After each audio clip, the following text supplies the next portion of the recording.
So we finally get a chapter for Centuria, and I was gone for Centuria because I felt like the last chapters were kind of a little bit slowish and more reactionary. But with this chapter, things are starting to move forward, and I am 100% of the idea that this is going to be a self-fulfilling prophecy. I am 100% sure that this is going to be a self-fulfilling prophecy, and that, it's going to fulfill itself. I think that this sorceress, I forget her name, I'm sorry, I'm bad with names, that this sorceress, I'm pretty sure that she's, like we saw at the end of the chapter, she's going to go against the king's orders, and she's going to self-fulfill the prophecy.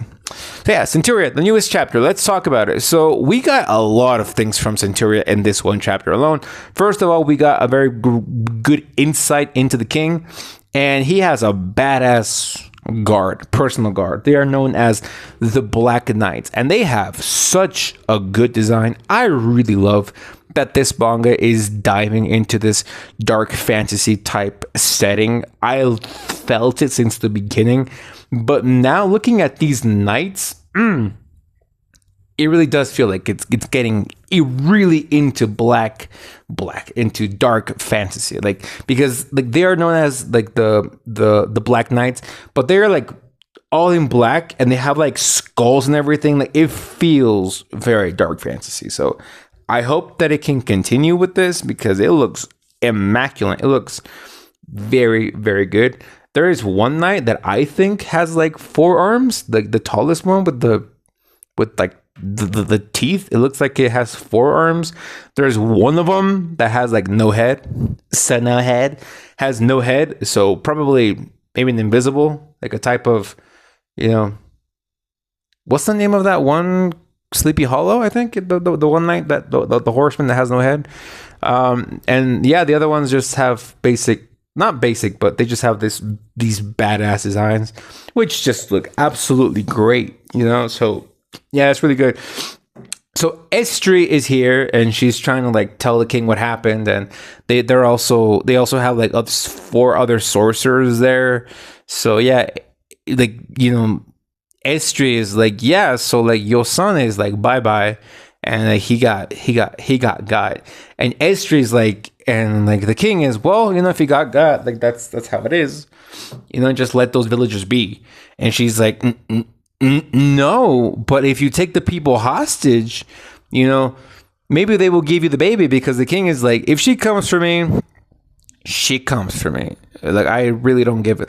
Which, by the way, the king is an absolute fucking king, because he really told her, because she told him, if you hold the village hostage, she will give you the prophesied child. And the king is are you suggesting that I, the king, hold my own subjects hostage? That is unforgivable. And I was damn, okay. And then he spat those facts out. And then he went and he told her. So if the prophecy comes true, let it come true. If she comes for me, let her appear before me. He is about that smoke. He's I believe in your prophecy. I know it will happen. We just got to see if it will happen. If she comes to me, she will come to me. And I'm damn, that's a king right there. That's a fucking king. And then we got to meet Arcos's, sister or brother or something. And she has the same, they have the same powers. And she has the same powers as Arcos, which is water powers, which I'm really curious. How do you get these powers in this world? Because she seems to have those powers and the other sorcerers have those powers. Is it literally magic, or is it curses with Julian? Because Julian's isn't magic. Julian's is a straight up curse. So I'm really curious as to how the powers work in this universe. Because I'm pretty sure you guys noticed as well as I did, the king was fast as fudge, boy. He was fast. That's a fast, old, ill king. Because from the context that I have, he's kind of old and frail and sickly. But yeah, he is just, he went out there. Now, I have a theory and I have a question to ask before anything else. right? But yeah, we have Arcos' sister who has the magical powers, and Arcos. So again, I want to learn more about how magic works here. If it's actual magic or if it's like a type of curse, it would be very interesting and very new if it was like a curse. Again, because Julian was cursed. So it would be really cool if these people have powers because they were cursed by something. Or if it's hereditary because she has water magic as well. And Arcos' sister has water magic as well as he did. So yeah. Because Elstree, when she activates her sightseeing, she also has like those markings. So it's like a weird thing. I really hope that the markings indicate like a type of curse. It would be really interesting to have that little spin on magic. It's like a curse. It's not magic, it's a curse. But yeah, anyway, what I wanted to say though is that the king hasn't shown their face. And I don't know why. Again, it might just be because many characters kind of look the same, which is, again, something that's been happening with like Kagurabachi, for example. With Kagurabachi, a lot of the characters, and with Dandadan as well. With Kagurabachi and Dandadan, and now Centuria. Yes, I am all caught up on Dandadan. I'm probably next week I'm going to upload a Dandadan review video. A lot of characters kind of look the same. Like, for example, in Dandadan, all the females basically look like Momo Ayase, but like with a different haircut. And with Kagurabachi, a lot of characters kind of just look the absolute same. I feel like with Kagurabachi, it's funny. The NPCs look much more different than the characters. And I'm not even just talking about main characters, just characters that have actual dialogues. They look different than like the dudes that are just henchmen that are run down by Chihiro and everyone.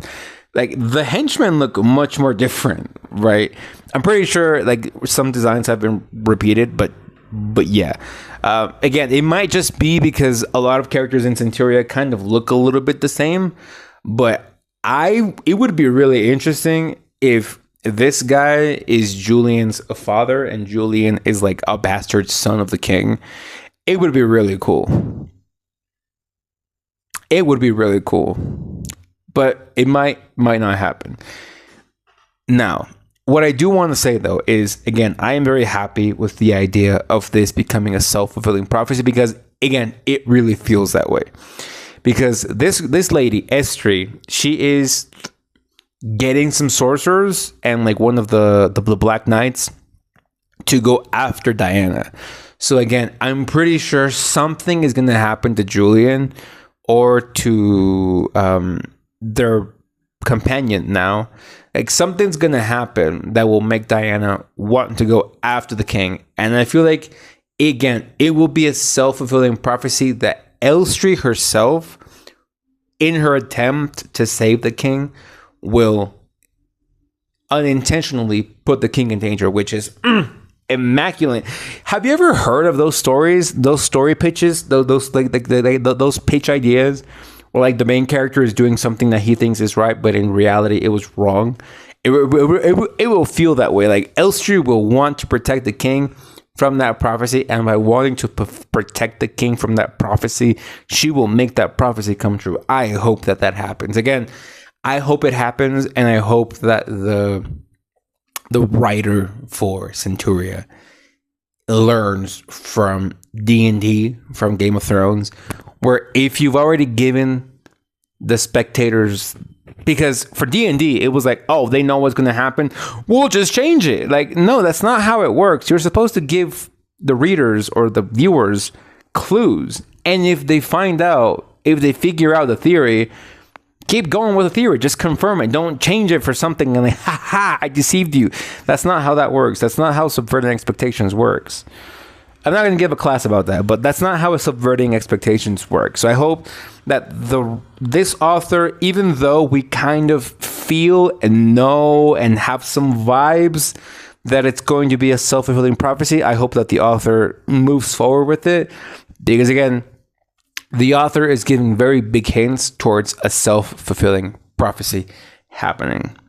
Anyway, thank you guys all for watching, and I will see you guys next week for more Centuria. Give me your thoughts, your opinions, and I'll see y'all next time. So, bye-bye.